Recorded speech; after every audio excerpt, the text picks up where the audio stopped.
అందరితో ఉండునుగాక. మీ ఆత్మతోనూ ఉందరుగాక. పునీత మత్తయి గారు రాసిన పవిత్ర సువిశేషములోని భాగము. ప్రభువా మీకు మహిమ కలుగునుగాక. మత్తయి శుభవార్త 15వ అధ్యాయము 21వ వచనము నుండి. మత్తయి శుభవార్త 15వ అధ్యాయం 21వ వచనము నుండి. యేసు అచట నుండి తూరు సీదోను పట్టణ ప్రాంతములకు వెళ్ళెను. ఆ ప్రాంతమున నివసించుచున్న కనానీయ స్త్రీ ఒకటి ఆయన యొద్దకు వచ్చి, ప్రభు, దావీదు కుమారా, నాపై దయచూపుము, నా కుమార్తె దయ్యము పట్టి మిక్కుల బాధపడుచున్నది అని ఆమె మొరపెట్టుకొనెను. ఆయన ఆమెతో ఒక్క మాట అయినను మాట్లాడలేదు. అప్పుడు ఆయన శిష్యులు సమీపించి, ఆమె మన వెంటబడి అరుచుచున్నది, ఆమెను పంపివేయుడు అనిరి. నేను ఇజ్రాయేలు వంశమున చెదరిపోయిన గొర్రెల కొరకు మాత్రమే పంపబడి తిని అని ఆయన సమాధానమిచ్చెను. అప్పుడు ఆమె వచ్చి ఆయన పాదాలు భయపడి, ప్రభు, నాకు సహాయపడుము అని ప్రార్థించెను. బిడ్డల రొట్టెలు కుక్క పిల్లలకు వేయుట తగదు అని ఆయన సమాధానమిచ్చెను. అందుకు ఆమె, అది నిజమే ప్రభు, కానీ తన యజమానిని భోజపు బల్ల నుండి క్రింద పడి రొట్టె ముక్కలు కుక్క పిల్లలు తినును కదా అని బదులు పలికెను. యేసు అది విని, అమ్మా, నీ విశ్వాసము మెచ్చదగినది, నీ కోరిక నెరవేరునుగాక అనెను. ఆ క్షణముననే ఆమె కుమార్తె స్వస్థత పొందెను. ఇది ప్రభు యేసు క్రీస్తు సువిశేషము.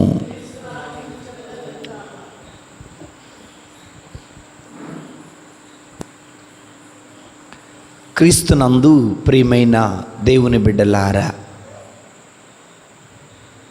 మనము విన్నటువంటి వాక్యము కనానీయ స్త్రీ గురించి విన్నాము. కనానీయ స్త్రీకి ఒక కుమార్తె ఉన్నది. ఆమె దెయ్యము పట్టి బాధపడుతూ ఉన్నది. ఆ తల్లి యేసు ప్రభు దగ్గరికి వచ్చి, అయ్యా, నా కుమార్తె దెయ్యము పట్టి బాధపడుతుందయ్యా అని ప్రార్థించింది. యేసు ప్రభు వారు మౌనంగా ఉన్నారు. రెండవసారి శిష్యులు అంటున్నారు, ప్రభువా, ఆమె అరుస్తుంది, మనం వెంటబడుతున్నది అన్నప్పుడు, నేను ఇజ్రాయేలు ప్రజల కోసం వచ్చాను కానీ అన్యుల కోసం రాలేదు అన్న మాట అనలేదు, కానీ ఇజ్రాయేలు ప్రజల కోసం వచ్చానన్నారు. ఆ తరువాత మళ్ళా ప్రాధేయపడి అడిగింది ఆ స్త్రీ. అప్పుడు యేసు ప్రభువు అంటారు, బిడ్డల రొట్టెలు కుక్కలకు వేయటం తగదు కదా అంటారు. అప్పుడు ఆ స్త్రీ అంటది, అయ్యా, బిడ్డలు తినగా బల్ల మీద నుండే జారిపడే ఎంగిలి మెతుకులు ఉంటాయి కదా, వాటిని నాకు పెట్టయ్యా అంటారు. అప్పుడు యేసయ్య ఆమె విశ్వాసాన్ని మెచ్చుకుంటాడు. ఆ తల్లి విశ్వాసాన్ని మెచ్చుకున్న దేవుడు తన కుమార్తెకి స్వస్థత ఇస్తారు. ఇది మనం చదువుకున్నటువంటి వాక్యం, విన్న వాక్యం. దేవుని బిడ్డలారా, ముందుగా కనానీయులు ఎవరో మనకి తెలియాలి. కనానీయులు ఎవరు అనగా, క్రీస్తు పూర్వం 300 సంవత్సరాల మధ్య పాలస్తీనా దేశానికి వచ్చి స్థిరపడిన వాళ్ళు. వీరు షేము సంతతికి చెందినటువంటి వారు. కాలక్రమంలో వీళ్ళు యూదులు, అరబ్బులు, అర్మేనియులు, ఆస్ట్రేలియులుగా చీలిపోయారు. హాము కనానీయుల పితామహుడు. అంటే దేవుని బిడ్డలారా, ఈ కనానీయ స్త్రీ ఎవరంటే అన్యురాలు. ఈ కనానీయ స్త్రీ ఎవరంటే ఒక విగ్రహారాధికురాలు. ఈ కనానీయ స్త్రీ ఎవరు అనగా ఒక వ్యభిచారికురాలు. అయితే ఆమె వచ్చి ఏం చేసింది? ప్రార్థన చేసింది. దేవుని స్తోత్రం. హల్లెలూయా, హల్లెలూయా. కనానీయ స్త్రీ ప్రార్థన చేసింది. ఎవరి కోసం ప్రార్థన చేసింది? తన కుమార్తె కోసం ప్రార్థన చేసింది. ఒకసారి చదువుకుందాం. మత్తయి శుభవార్త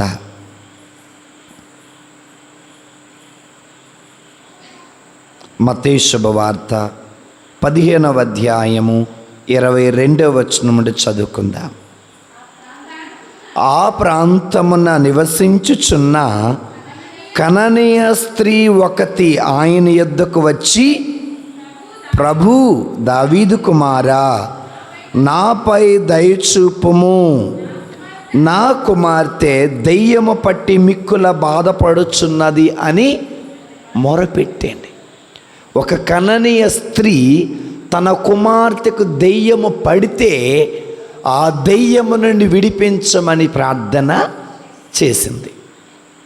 ఈ రోజున మన ఇంటిలో ఉన్న కుమారుడికి లేదా కుమార్తెకి సాతాను అనే దెయ్యము పట్టినప్పుడు, చెడు అలవాటులు అనే దెయ్యము పట్టినప్పుడు, అది మద్యపానం, ధూమపానం, పరస్త్రీ పరపురుషుడు వ్యామోహం అనే ఆ దుష్టశక్తి పట్టినప్పుడు ప్రతి తల్లి ప్రతి తండ్రి ఆ బిడ్డల కోసం ప్రార్థన చేయాలి.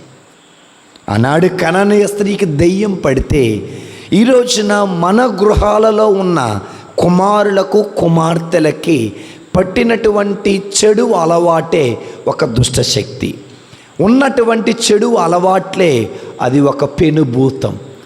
ఆ పెనుభూతమే ఈనాడు కుటుంబాన్ని పాడు చేస్తున్నాయి, జీవితాలని నాశనం చేస్తున్నాయి. కాబట్టి ప్రియమైన దేవుని బిడ్డలారా, ఆ బిడ్డల కోసం ప్రార్థన చేయాలి. ఎంతమంది తల్లులు, ఎంతమంది తండ్రులు కుమారుడు చెడ్డవాడు, కుమార్తె చెడ్డది, వాళ్ళకున్న బలహీనతలు చాలా బలమైనవి, ఆ బలహీనతల నుండి బయటపడలేక ఆ బలహీనతలోనే కూరుకుపోయి వారి జీవితాలు నాశనం అవుతున్నాయని తెలిసి కనానీయ స్త్రీ వలె ప్రార్థించేవారున్నారు. చాలా తక్కువ.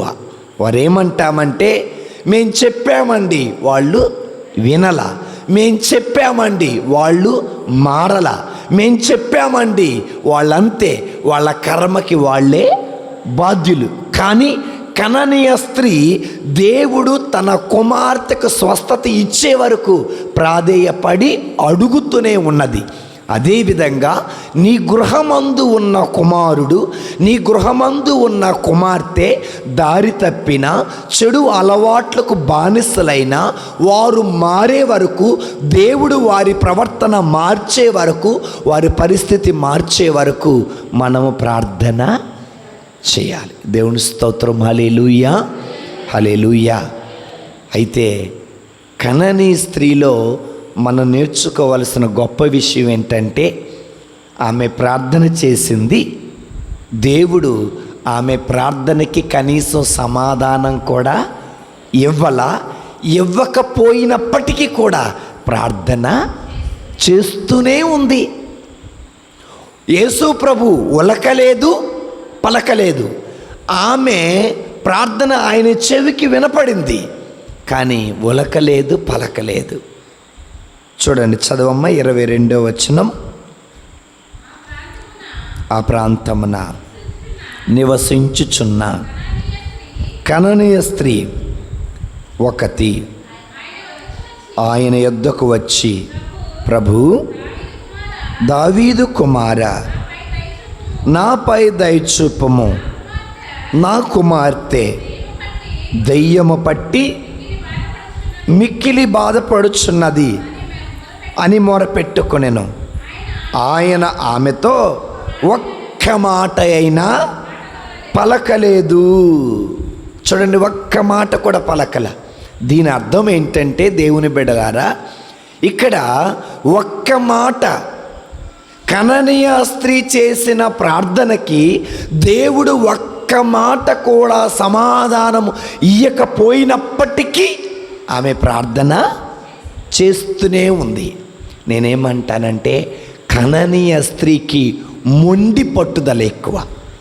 మొండి పట్టుదల అంటే దేవుడు మాట్లాడే వరకు ప్రార్థిస్తూనే ఉంది, దేవుడు సమాధానం ఇచ్చే వరకు ప్రార్థన చేస్తూనే ఉంది, దేవుడు స్వస్థత ఇచ్చే వరకు ప్రార్థన చేస్తూనే ఉంది, తన కుమార్తె బాగుపడే వరకు ప్రార్థన చేస్తూనే ఉన్నది. అది మాత్రమే కాదు, యాకోబు దేవునితో పెనుగులాడినప్పుడు ఆ దేవుడు యాకోబును దీవించే వరకు పెనుగులాడుతూనే ఉన్నాడు. అంటే అటు కననీయ స్త్రీలో ఇటు యాకోబులో ఉన్న విశ్వాసం ఎలాంటిదంటే మొండి విశ్వాసం. మొండి విశ్వాసం అనగా దేవుడు ఇచ్చే వరకు ప్రార్థన చేయటం మానరు, ఆయనతో పెనుగులాడటం మానరు.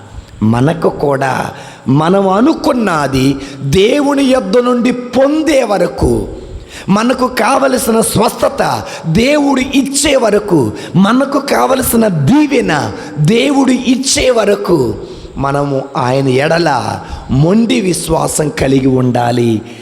అదేవిధంగా పెనుగులాడుతూనే ఉండాలి. ఒక్క మాట కూడా మాట్లాడాల. తర్వాత చదవమ్మా, వేరే వాడు చదవండి. అప్పుడు ఆమె ఆయన పాదములపై పడి, ప్రభు నాకు సహాయపడము అని ప్రార్థించను. చదవమ్మా. మీరు ఎక్కడో చదువుతున్నారు. 23వ వచనం. ఆయన ఆమెతో ఒక్క మాట అయినను మాట్లాడలేదు. అప్పుడు ఆయన శిష్యులు సమీపించి, ఆమె మన వెంటబడి అరుచుచున్నది, ఆమెను పంపివేయుడు అని అరిచెను. దేవుని స్తోత్రం, హల్లెలూయా. ఆమె ప్రార్థనకి ఎవరు తోడయ్యారు? శిష్యులు తోడయ్యారు.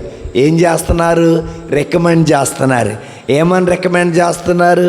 ఆమె కుమార్తెకు దెయ్యం పట్టిందంట, కొద్దిగా ఆమెనికే స్వస్థత ఇచ్చి పంపండి అని అంటున్నారు. దేవుని బిడ్డలారా, ఇందులో మనం నేర్చుకోవలసిన విషయం ఏంటంటే, కళ్యాణి నేర్చుకోవలసిన విషయం ఏంటంటే, ఆమె చేసిన ప్రార్థనకి శిష్యులు చేతనైనంత సహాయం చేశారు. మనం కూడా ఇతరులకి చేతనైనంత సహాయం చేయాలి. మనం అనుకుంటాం చిన్న సహాయము వాళ్ళకి ఏం ఉపయోగపడతాం, నేను చేసే చిన్న సహాయం, నేను చెప్పే చిన్న మాట వాళ్ళకేమీ ఉపయోగపడుతుంది అని అనుకుంటూ ఉంటాం. అవునా కాదా? కానీ చిన్న సహాయమైనా ఇతరులకి ఎప్పుడు ఏదో ఒక విధంగా అది ఉపయోగపడుతూనే ఉంటుంది. ఉదాహరణకి, నామాను ఇంటిలో ఉన్న ఇజ్రాయేలు పనిపిల్ల చాలా చిన్నది. ఆమె ఇచ్చిన మాట సహాయం వల్ల నామానికి స్వస్థత వచ్చింది. 5,000 మంది పురుషులలో ఉన్న బాలుడు చిన్నవాడు. ఆ చిన్నవాడు ఇచ్చిన 5 రొట్టెలు 2 చేపలు 5,000 మందికి ఆకలి తీర్చాయి. అందుకే నేను చిన్నోడిని కదా, నేను చిన్నదానిని కదా, నీకేం చేయగలను అని అనుకోకూడదట.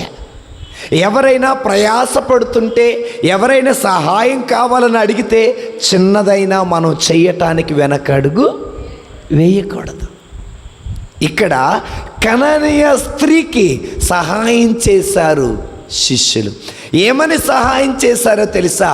ఓ దేవా, ఆమె ఏదో ప్రాధేయపడి అడుగుతుందయ్యా, ఆమెను దీవించి పంపివేయ్యా అన్నారు.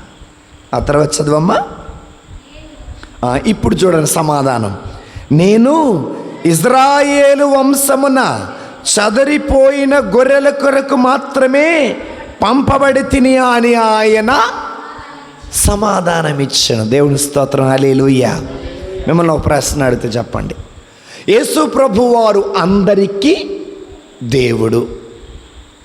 అందరికీ దేవుడైనప్పుడు కనానీయ స్త్రీ వచ్చి అడిగితే స్వస్థత ఇవ్వకుండా నేను ఇజ్రాయేలు ప్రజల కోసమే వచ్చాను కానీ కనానీయుల కోసం రాలేదు అన్నాడు. ఎందుకు? అందరికీ దేవుడైనప్పుడు ఆమె కూతురుని కూడా స్వస్థపరిచి పంపాలి కదా, ఎందుకు పంపలా? అక్కడ విషయం ఏంటంటే యేసు ప్రభు వారు ఆమె ఒక అన్యురాలు, ఆమె విశ్వాసాన్ని చూశాడు. ఈమెలో ఉన్నది దృఢమైన విశ్వాసమా కాదా అని పరీక్షించటం కోసం కొంత సమయం దేవుడు తీసుకున్నాడు. కొంత సమయం తీసుకున్న తర్వాత ఆమె విశ్వాసాన్ని చూసిన దేవుడు, ఆమె విశ్వాసాన్ని పరీక్షించిన దేవుడు ఆమె కుమార్తెకి స్వస్థత ఇచ్చాడు.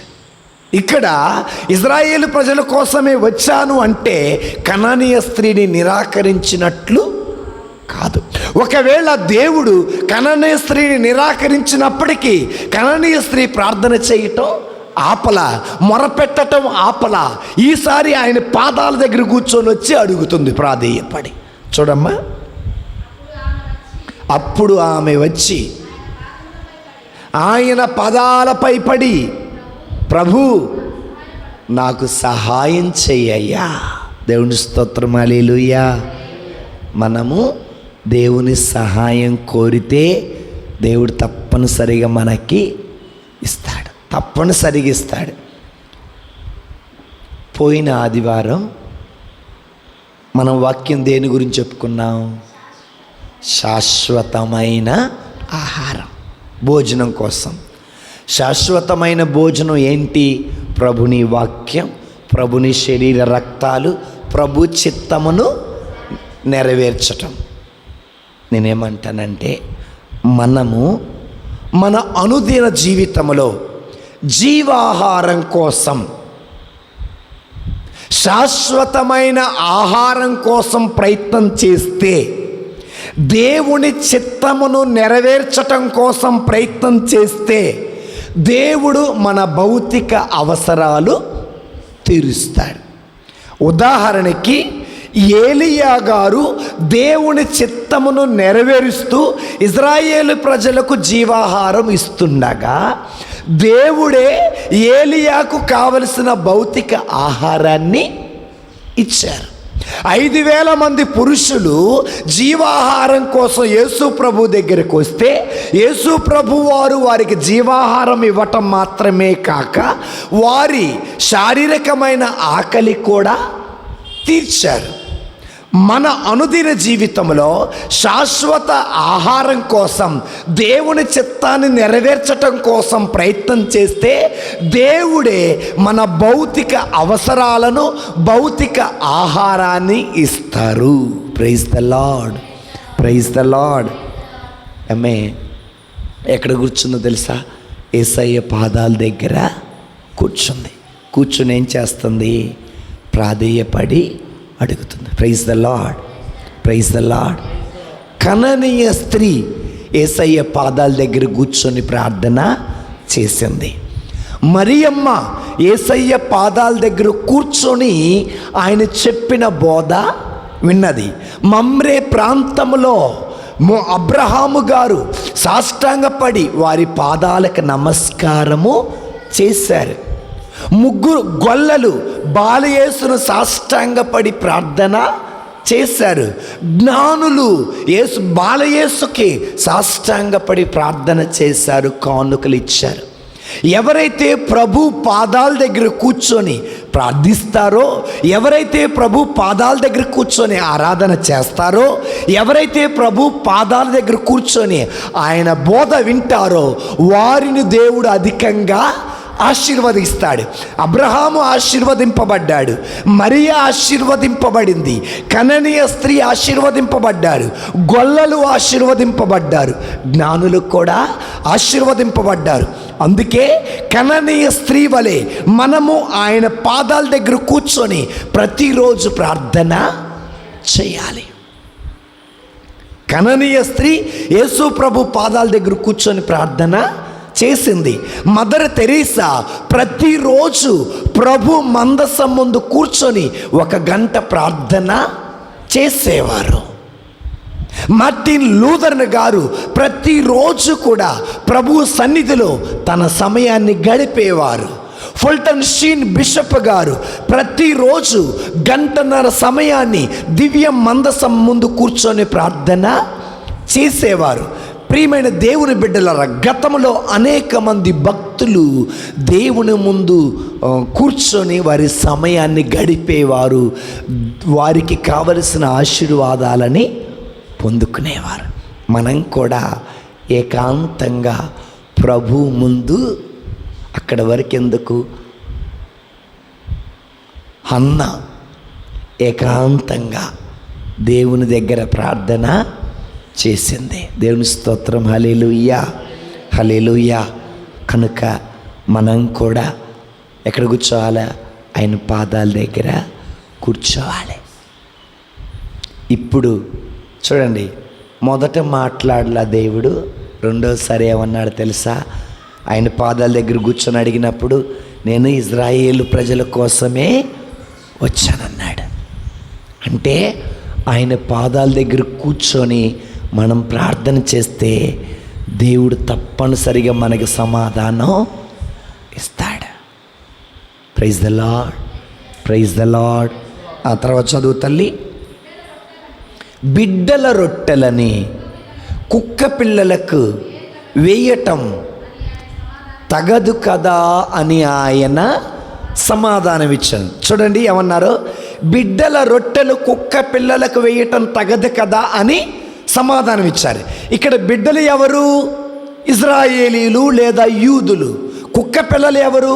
కననీయ స్త్రీ. అంటే దేవుడు కననీయ స్త్రీని దేంతో పోలుస్తున్నాడు? కుక్కతో పోలుస్తున్నాడు. ఎందుకు కుక్కతో పోలుస్తున్నాడు తెలుసా? కుక్క విశ్వాసము కలిగిన జంతువు. ఈ కుక్కలో ఎంత విశ్వాసం అయితే ఉందో, అదుగో ఆ కననీయ స్త్రీకి కూడా అంతే విశ్వాసం ఉంది. సొంత ప్రజలు, ఇజ్రాయేలు ప్రజలు ప్రభుని లెక్క చేయలా, సొంత ప్రజలు ప్రవక్తను లెక్క చేయలా, సొంత యూదులే యేసు ప్రభుని చంపటానికి ప్రయత్నం చేశారు, సొంత యూదులే యేసు ప్రభుకి దెయ్యం పట్టిందన్నారు, సొంత యూదులే యేసు ప్రభుకి ఇంత జ్ఞానం ఎక్కడి నుంచి వచ్చిందని నిరాకరించారు, సొంత యూదులే యేసు ప్రభు వారు మెస్సయ్య కాదు అని నిరాకరించారు. కానీ అన్యురాలైన కననీయ స్త్రీ మాత్రం యేసు ప్రభు వారిని ఓ ప్రభు, దావీదు కుమారుడా అని గుర్తించింది, మెస్సయాగా గుర్తించింది. అందుకే ఆమె విశ్వాసాన్ని చూసిన దేవుడు అంటాడు, ఇదిగో బిడ్డల రొట్టెలు కుక్కలకు వేయటం తగదు. దాని అర్థం ఏంటంటే, ఓ కననీయ స్త్రీ, నీవు విశ్వాసం కలిగిన తల్లివమ్మా. Praise the Lord, praise the Lord. మరి ఆమె ఏమంది? చదువమ్మా. అందుకు ఆమె, అది నిజమే ప్రభు, కానీ తమ యజమాని భోజనపు బల్ల మీద నుండి దేవుని స్తోత్రం, హల్లెలూయా. 3 సార్లు యేసు ప్రభు కననీయ స్త్రీని నిరాకరించినా కూడా ఆమె విధేయతతో, విశ్వాసంతో ప్రార్థన చేసింది. మొదటిసారి ఉలుకులేదు, పలుకులేదు. రెండవసారి ఇజ్రాయేలు ప్రజల కోసం వచ్చానన్నాడు. మూడవసారి బిడ్డల రొట్టెలు కుక్కలకు వేయటం తగదు అన్నారు. ఇంత యేసు ప్రభు సమాధానం ఇయ్యకపోయినప్పటికీ, నిరాకరణ పొందుకున్నప్పటికీ ఆమె వినయముతో, విధేయతతో, విశ్వాసముతో ఆ కననీయ స్త్రీ తన కుమార్తె కోసం ప్రార్థన చేసింది. ఒక్కొక్కసారి నిరాకరించబడినప్పుడు, ఆదరణ దొరకనప్పుడు, సమాధానము దొరకనప్పుడు మనము పట్టుదల కలిగి ప్రార్థన చెయ్యాలే కానీ ప్రార్థన చేయకుండా ఉండకూడదు. కొంతమంది అంటారు, దేవుడు నాకేమీ చేశారు, దేవుడు నాకేం చెయ్యలా, నాకేం మేలు చెయ్యలా, దేవుని వల్ల నాకే ప్రయోజనం లేదు, దేవుడి వల్ల నాకు ఎలాంటి ఆశీర్వాదం లేదు, నేను ప్రార్థన చేస్తున్నాను, నేను గుడికి వస్తున్నాను, నేను వాక్యం వింటున్నా, నాకు ఎలాంటి ప్రయోజనం లేదు, అందుకే నేను దేవుని సన్నిధికి రాను.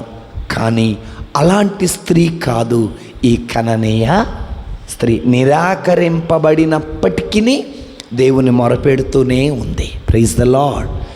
మనము కూడా సంవత్సరాల తరబడి ప్రార్థన చేస్తూ ఉంటాం. మనకు కావలసింది పొందుకోలేనప్పుడు మనం ప్రార్థన చేయటం ఆపకూడదు. దేవుడి దగ్గరకు రాకుండా ఉండకూడదు. వాక్యం చదవకుండా, వాక్యం వినకుండా ఉండకూడదు. చివరికి ఒక అద్భుతం జరిగింది, చూడండి, చదవమ్మా. యేసు ఇది విని, అమ్మా, గట్టి చప్పట్లు కొడదామా? ఎందుకు చెప్పండి? ఆమె విశ్వాసాన్ని మెచ్చుకున్నాడు. ఎవరు విశ్వాసం మెచ్చుకున్నాడు? బైబిల్లో దేవుడు కొంతమంది విశ్వాసాన్ని మెచ్చుకున్నాడు. ఎవరెవరిని మెచ్చుకున్నారు చెప్పండి? ఎవరెవరిని మెచ్చుకున్నారు? సమరయ స్త్రీ. ఓకే. ఎవరెవరిని మెచ్చుకున్నారు? పేతురు, యోహాను. ఓకే. దేవుడు మెచ్చుకున్న వాళ్ళని ఒకసారి వాళ్ళ విశ్వాసాన్ని చూసి మెచ్చుకుంటాడు.